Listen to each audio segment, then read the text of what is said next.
Welcome to Kenton's videos. Enjoy the video.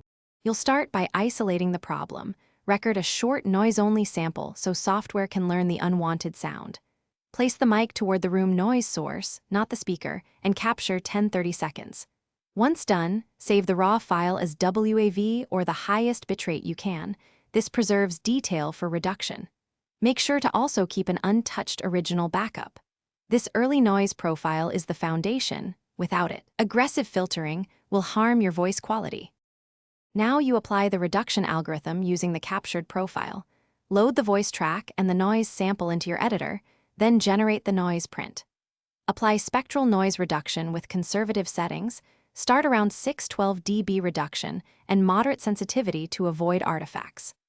Once reduced, use subtractive EQ to remove persistent low-frequency rumble under about 80 Hz and notch narrow peaks for hums. Transition to de-essing or light compression afterward to restore presence and ensure natural dynamics. Finish by zooming into the waveform and using spectral repair or manual attenuation to remove residual clicks and brief artifacts. Once cleaned, audition at normal listening volume, and if the voice sounds lifeless, add subtle harmonic saturation or a small amount of broadband reverb to restore warmth. Export as high bitrate WAV and archive stems plus the original. If you hear warbling or metallic artifacts, reduce reduction amount and retry with a longer.